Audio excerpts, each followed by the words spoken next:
The anticipation hung thick in the air as Willis awaited the long-awaited meeting with Roman. The next day had finally arrived. Willis, seated at a table with his thoughts, couldn't help but wonder about Roman, a figure he saw as a mysterious entity, a hidden dragon yet to reveal the true extent of his capabilities. In Willis' mind, the question lingered: had Roman earned his place through genuine skill, or was he merely a hero forged through a string of past successes? As the door swung open, signaling Roman's entrance, Willis's mind was consumed by speculation. The atmosphere shifted as Roman made his way into the room with an undaunting gait. Willis couldn't help but notice Roman's eyes, naturally pear-shaped downward, revealing a certain quiet confidence. To Willis's surprise, Roman wore an adequately relaxed expression, seemingly at ease with the world. It struck Willis that Roman was a man accustomed to the life of the strong. As Roman approached and introduced himself, taking a seat, Willis seized the opportunity to delve into the rumors surrounding Roman's prowess. The question loomed in the air: had Roman truly defeated Homeros in a warrior battle? Roman's response was succinct yet affirmative. Willis, however, felt a need to impress upon Roman the gravity of his accomplishment. Homeros, Willis explained, wasn't just any warrior. He was ranked 49th and was expected to ascend even higher, being a 4-star contender. Yet, at the age of 25, Roman had vanquished him. In Willis's eyes, Roman's triumph transcended mere victory. It painted him as a genius, possibly the greatest in the history of Cairo. The weight of the achievement seemed lost on Roman, who Willis believed hadn't fully grasped the significance of his own actions. To Willis, defeating someone of Homeros's caliber at such a young age was nothing short of extraordinary. Roman, however, dismissed Willis's admiration with a confident nonchalance. He asserted that Willis was beating around the bush, attributing his victory to logical impossibilities. Roman, with a sense of certainty, suggested cutting to the chase. Willis, taken aback by Roman's directness, decided to elucidate the ranking procedure before confirming the truth. In the intricate world of ranking battles, Willis explained, there existed both official and unofficial battles. Official battles required defeating an opponent in the presence of a Valhalla Temple observer after obtaining permission. The results were immediately reflected in the rankings, and Roman, in such cases, would be provided with an ID to verify his newfound rank. However, Willis continued, in unofficial battles where a ranker was defeated abruptly, the vacated spot led to a reshuffling of the existing rankings after a year. Importantly, Roman couldn't claim the rank of the defeated opponent, even if victorious in an unofficial battle. The prospect of Roman securing the lowest spot on the ranking through the verification of his qualifications filled the room with anticipation. A triumphant smile graced Roman's face as he contemplated the possibility of attaining rank 100 by proving his strength in an unofficial battle. Willis, the guide through this intricate process, reminded Roman that the Valhalla Temple relied on first-hand confirmation, emphasizing their belief in what they could see with their own eyes. To validate the winner's qualification in an unofficial battle, Willis produced an aura gauge, a tool that would serve as the arbiter of Roman's eligibility. Willis explained the simplicity of the verification process, underscoring that if Roman met the criteria set by Willis using the aura gauge, he would be considered qualified and awarded the lowest rank. Unlike official matches, where an ID verified one's rank immediately, unofficial battles underwent a more deliberate confirmation process. Valhalla took its time, recognizing that those occupying rank 100 became tempting prey for ambitious challengers. Intrigued by the motivations behind becoming a ranker, Roman probed Willis for insight. Willis, with a passion for elevating Roman's reputation as a swordsman, spoke of the desire to have Roman's name resonate globally, even if there were no explicit rewards involved. He posed a question to Roman, asking whether enduring such peril for the sake of fame wasn't a worthy pursuit. Roman, his smile undeterred, proposed an alternative strategy, defeating a higher-ranked opponent in an official battle. Willis, momentarily taken aback, conceded that official battles were the ultimate proving grounds but explained the procedural complexities involved in initiating them. The geographical constraints of the northeastern region of Cairo further complicated matters. Willis revealed the absence of rankers in that area, rendering the arrangement of an official ranking battle an impossibility.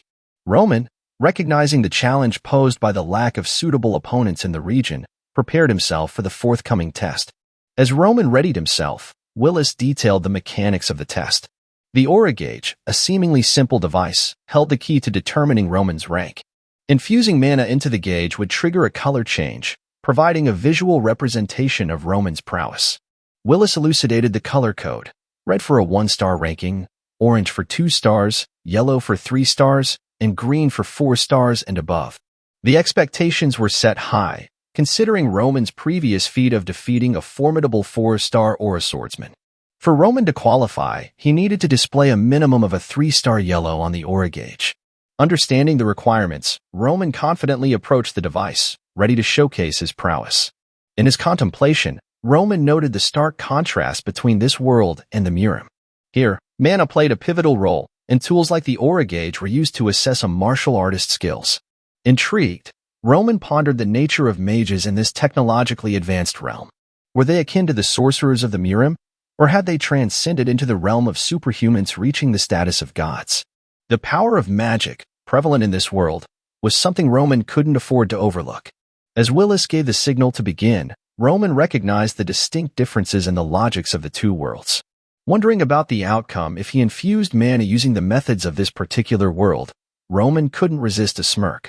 He saw it as an opportunity to test the boundaries of his abilities and the extent of this world's magical influence. With a sense of determination, Roman initiated the test. Pouring mana into the aura gauge, a transformative energy enveloped him, manifesting as a vibrant purple aura. The aura extended beyond Roman, covering the surrounding space. The unexpected display of potent energy left Willis visibly shocked. As Roman continued to pour his mana into the aura gauge, the room bore witness to a spectacle that defied expectations. Willis, serving as the arbiter of this unconventional test, found himself in a state of shock as the gauge exhibited a swift transition from orange to yellow. Such rapid changes were far from the norm, especially considering the customary 5-minute measurement process. Even for a skilled 4-star aura swordsman like Roman, this deviation from the expected left Willis stunned. Roman, perceptive of the limitations posed by the methods of this world, decided to explore the techniques of the Mirim, a realm that had nurtured his formidable skills. Initiating the infusion of mana once again, Roman succeeded in turning the gauge to green. However, the triumphant moment was short-lived as the aura gauge, a revered item crafted by the continent's greatest minds, unexpectedly broke. This turn of events left Willis in a perplexed state, grappling with the implications of the shattered gauge. Willis elucidated the significance of the aura gauge, an item meticulously designed for flawless assessments. Crafted by channeling the mana of a 6th-star swordsman into its core, the gauge boasted unparalleled durability. Its color spectrum ranged up to green, symbolizing the pinnacle of achievement. Even if subjected to mana exceeding its threshold, the aura gauge was anticipated to function without complications. The unforeseen breakage shattered these expectations. In Roman's inquiry about a defective gauge, Willis, caught off guard, struggled to provide a definitive answer. Recollecting the moment before the gauge's abrupt demise, Willis confirmed that it had indeed emitted a radiant green light. This revelation prompted a re-evaluation of Roman's abilities in Willis's mind.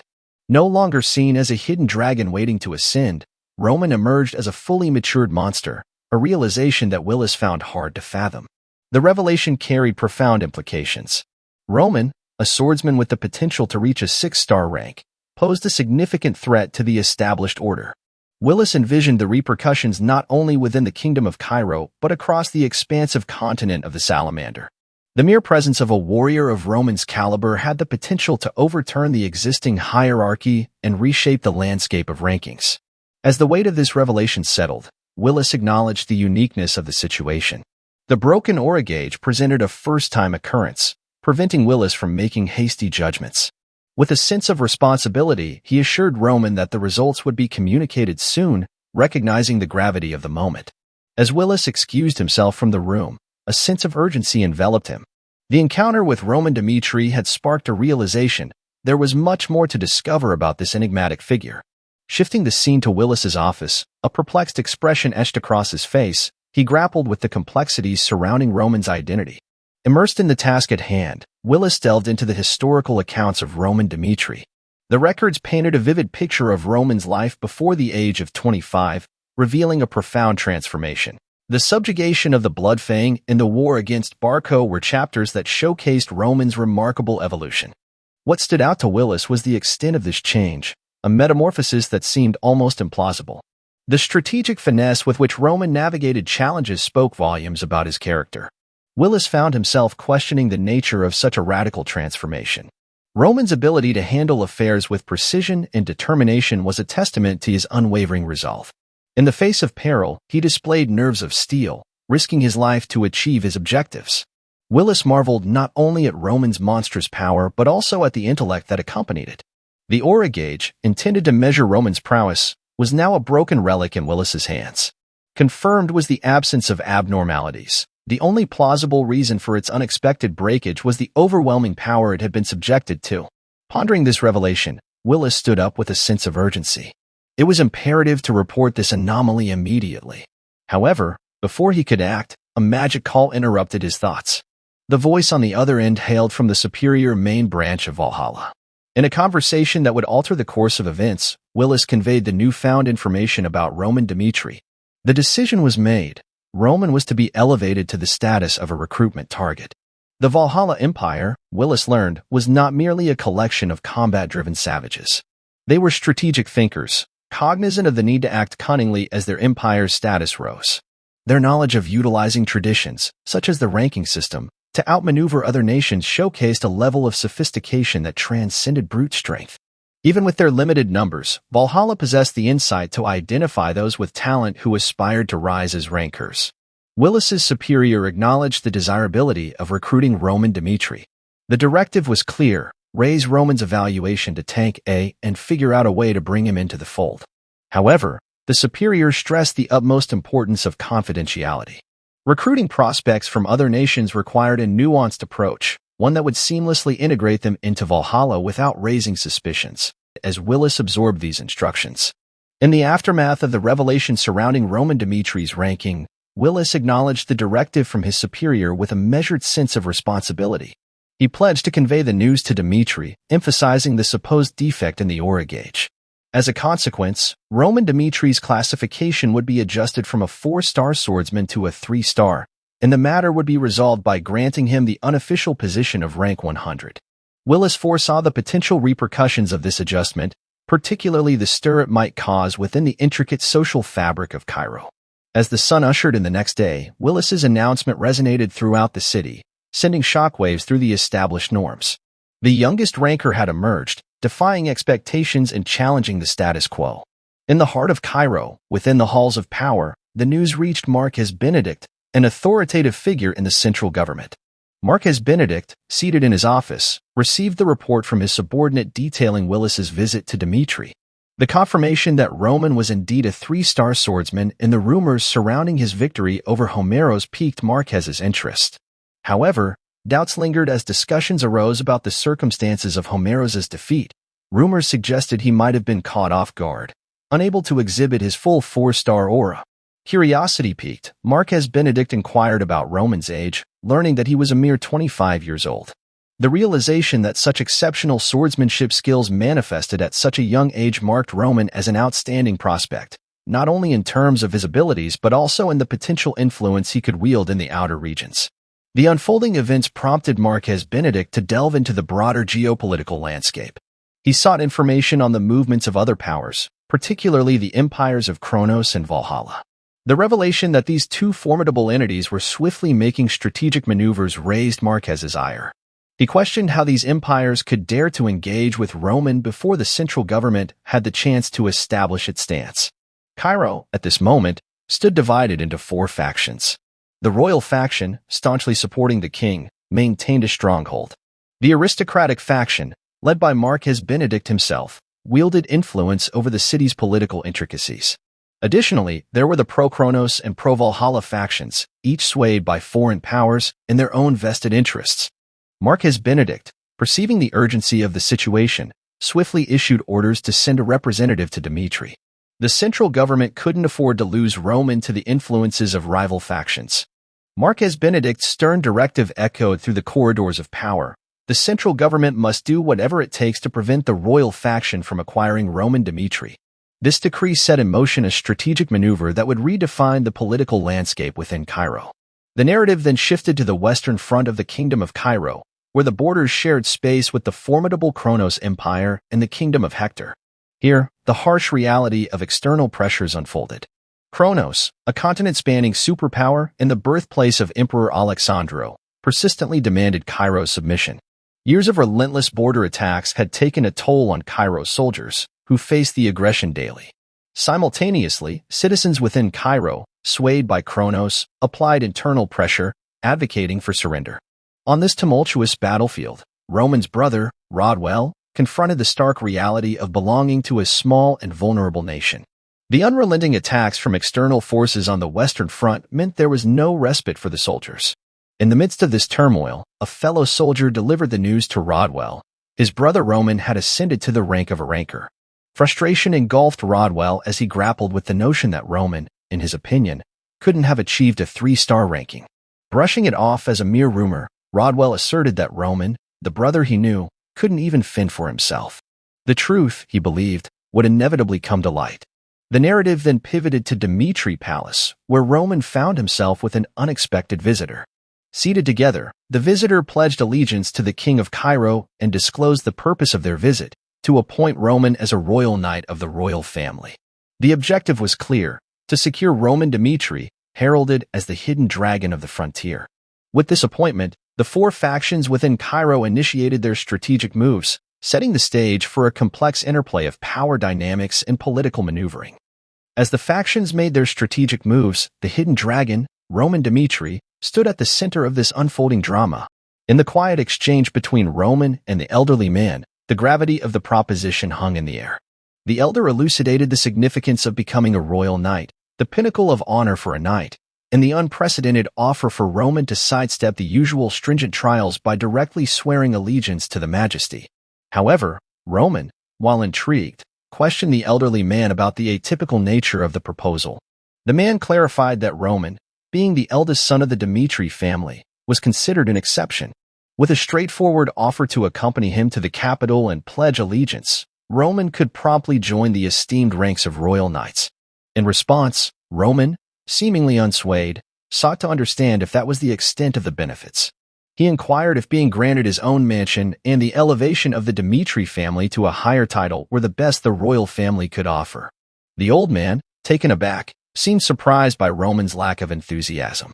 Prompted by Roman's apparent reluctance, the elderly man asked if he was declining the extraordinary opportunity presented to him.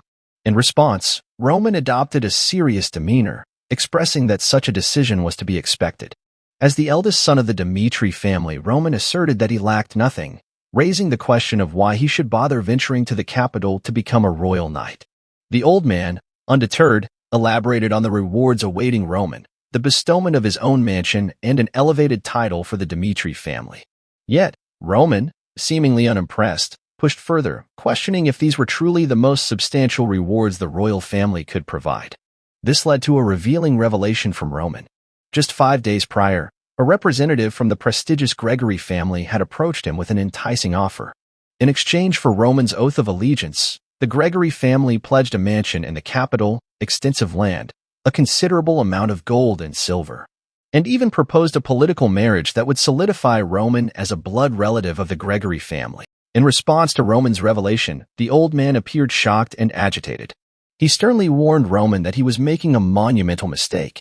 According to the old man, the emperor's interest in Roman wasn't merely based on his current status, but rather on the potential he held for the future. The position of a royal knight, the old man argued, came with rewards that far exceeded what someone like Roman could envision. And the old man couldn't shake the feeling that the formidable Kronos Empire had already set their intricate machinations into motion. Roman continued, weaving a tale that unfolded over the past few days. 3 sunsets ago, a representative from the Denver family had approached Roman with an unexpected proposition. The envoy spoke of sponsorship, a lifeline thrown into the unpredictable currents of Roman's fate. Then, just last night, Roman met with a member of the Benedict family, and their offer carried an air of unconventionality that set it apart. Not only were the conditions more favorable than those presented by other families, but they were threefold. However, amidst these tempting offers, Roman dropped a bombshell on the old man. Next month, he planned to make Demitri, presumably a crucial ally, self-sufficient. The old man believes it's the end of the road. He urges Roman to consider joining the royal faction, claiming the others are traitors aiming to destroy the entire kingdom. The knight commander of the Royal Knights, Cairo's top swordsman, is credited with quelling the rebellion and maintaining control. However, the royal family struggles with state affairs due to blocked information channels. The old man acknowledges the challenges in persuading nobles in the small country of Cairo. He can only promise Roman a position as a royal knight. Respectfully, he implores Roman to lend his strength to the majesty. Roman, drawing a parallel to his own situation as the 12th son of the Heavenly Demon, finds the previous proposals unappealing. He won't outright reject them but won't accept either. The old man finds hope as Roman refrains from discarding the proposals. Roman asks the old man to leave for the day, expressing that he will wait for the day Roman pledges allegiance to the majesty. With 4 proposals and 4 refusals, Roman has no intention of aligning with any force. Anticipating hostility, he decides to buy time by keeping options open with all 4 factions.